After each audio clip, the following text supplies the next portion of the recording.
Sveiki, jeigu dar nesusivokėte, turime 8 komandas pasaulio futbolo čempionate, liko jų tik tiek ir mes esame ketvirtfinalyje. Pradėsime nuo Vokietijos Prancūzijos. Žanro klasika, tai yra geografiniai kaimynai, tai yra amžini varžovai ir tai bus dar vienas karas dėl Elzaso ir Lotaringijos. Ne, šį kartą tik dėl vietos pasaulio futbolo čempionato pusfinalyje. Prognozė būtų tokia, nepaisant to, kad Prancūzija turi puikų Paulį Pogba šiame čempionate, kuris, galima sakyti, vienas komandą ištempė rungtynėse su Nigerija į ketvirtfinalį. Manau, kad jo talento, jo dabartinės formos vis dėlto neužteks tam, kad būtų įveikta stipri vokiška futbolo mašina. Spėčiau taip, rungtynės nebus rezultatyvios, bet laimės vokiečiai. Galbūt netgi po pratęsimo ir 11 arba 11 metų baudinių.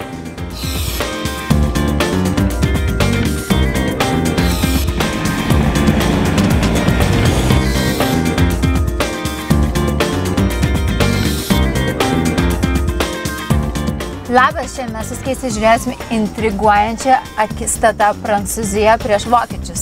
O už ką tu sergi? Aišku, už vokiečius. Nu jo, suprantam, aš irgi už vokiečius.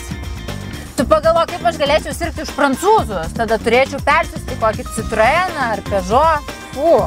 Tiesą sakai, Renault irgi gavim. Žinai, ką nusibodo man BMW? Gal pirksiu Porsche? A čia irgi vokiškas?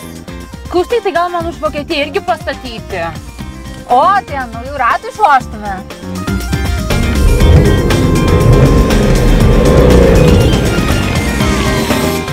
Palaukiu dabar, ne, tai viskas easy. Aš tau sakiau, kaip tu žengi. Karklys. Kai kumelė.